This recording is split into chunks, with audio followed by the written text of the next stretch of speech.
Okay, so sa kongreso natin ngayon, may umiinit na banggayan. Pero teka, ayon sa isang source article na sinusuri natin, hindi raw ito simpleng alitan lang. Ang turing dito, isang political stage play, parang dula-dulaan. So sino-sino ba yung mga artista dito? Sino ang bida? Sino ang kontrabida? At ano ba talaga ang totoong kwento sa likod ng entablado? Halika, buksan natin yan. Heto, pakinggan niyo to ha.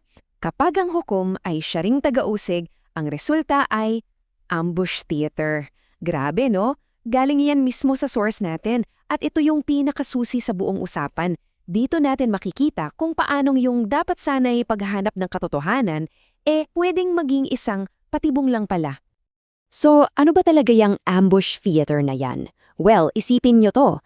Isang hearing na ang dapat na layunin ay alamin ng totoo pero ginawa pa lang palabas. Ayon sa source, ang nag-iisang goal lang nito ay ipahamak yung target, hindi para managot kundi para masira. So gamit yung lens na yan, silipin natin ang buong kwento. Okay, unang yugto. Kilalanin muna natin yung mga sinasabing nasa likod ng mga akusasyon. Sila yung mga karakter, ayon sa source, na nag-set up ng buong entablado. At eto na ang cast of characters sa panig ng akusasyon, based sa paglalarawan ng source. Nandyan si Cheese Escudero na tila yung taga-usig na protektado ng immunity, tapos si Rodante Marcoleta na parang producer daw ng mga saksing dehado na, at si Toby Tiangco na binansagan pa nga ng multo ng nakaraang politika. Tara, himayin natin yung papel ng bawat isa sa duladulaang ito. Ang Senado raw, ayon sa source, ay nagiging parang tilted arena. Isang labanan na hindi patas. Bakit? Kasi dito raw, ginagamit ni Escudero yung parliamentary immunity niya para lang bumatikos ng walang takot sa pananagutan. Para sa source, parang ginagawa niya itong personal na entablado para sa sarili niyang mga ambisyon. Siyempre, matapos yung mga pasabog ng akusasyon, may sagot ang kabilang panig. So ano naman ang naging counter move? Paano dinepensahan si Speaker Martin Romualdez? Tignan natin ang mga argumento ng depensa base pa rin sa sinusuri nating source. So ang claim, umiiwas daw sa pananagutan si Romualdez. Pero ang rebuttal naman ng source, teka, paano raw siya umiiwas kung siya mismo kusang loob na bumaba bilang speaker para lang bigyang daan ng investigasyon?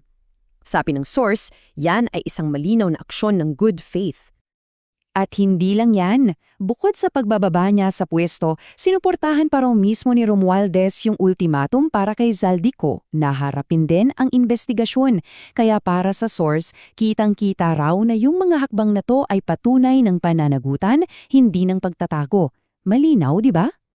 Okay, ngayon, may isang crucial na data point dito na binibitawan ng source. Sa opisyal na case build-up ng Department of Justice, mayroong listahan ng mga iniimbestigahan. Ilan sila? 21. At sa listahan na yon ng DOJ, sa 21 pangalan na yon, ilang beses nyo nakita ang pangalan ni Martin Romualdez? Ang sagot, 0. 0. As in wala, ni isang beses. Para sa source, ito yung isa sa pinakamatibay na ebidensya na nagpapahina sa buong kaso laban sa kanya. At para lalong maging komplikado para sa mga accusers, ayon pa rin sa source, mismong yung testimonya ng star witness daw nila na si Orly Gutesa bumagsak na. Gumuho. At alam naman natin pag wala ng star witness, ano pang matitira sa kaso. Sabi nga ng source, walang matibay na resibo. Okay, balikan natin saglit yung isa sa mga karakter, si Toby Tiangco. Kasi ayon sa source, yung motibo raw niya dito ay hindi dahil sa prinsipyo, kundi dahil sa isang bagay na mas personal. Isang klasikong kwento raw ito ng sour grapes. Sour grapes decanted into a press release. Yan mismo yung paglalarawan ng source sa mga statement ni Tiangco. Parang mapait na ubas na isinalin lang sa isang press release. Sa madaling salita, ang pinanggagalingan daw ng lahat ng banat niya ay simpleng pagkadismaya. So, ano raw yung backstory dito?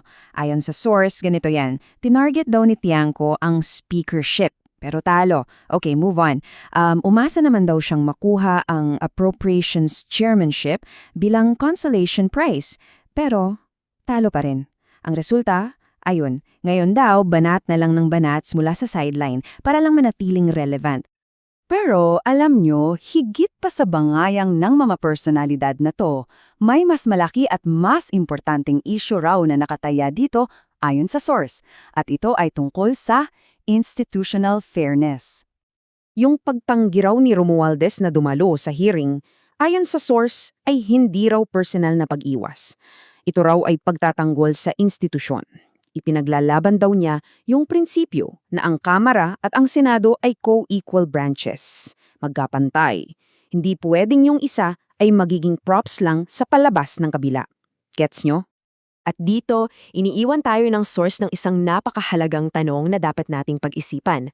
Kung hahayaan ng Kamara na ipatawag ng Senado ang isang miyembro nila ngayon, paano kapag nagkabaliktad na ang mundo? Sisipot kaya ang mga senador kung sila naman ang ipatawag ng Kamara? Dahil yung president, yung pamuntayan, dapat daw magkabilaan yan. At sa huling yugto ng ating pagsusuri, tinitingnan ng source yung pinakalalim na dahilan sa likod ng lahat ng to. Yung mga political ambitions na hindi hayagang sinasabi, yung unspoken subtext. At dito na inilalatag ng source yung sinasabi nitong tunay na motibo ng bawat isa. Si Escudero, nag-o-audition na raw para sa 2028. Si Marcoleta, ginagamit daw yung lumang DDS Disinfo playbook na may mga saksing mahina. At si Tiangco, isang political has-been na gustong manatiling relevant. Sabi ng source, lahat sila may sari-sariling personal na agenda. So anong bottom line ng source article? Simple lang. Ang goal daw dito ay hindi para magbuo ng kaso, kundi para lang gumawa ng ingay. Isang coordinated na effort, isang palabas para sirain ang isang kalaban sa politika gamit ang naratibo, hindi ang ebidensya.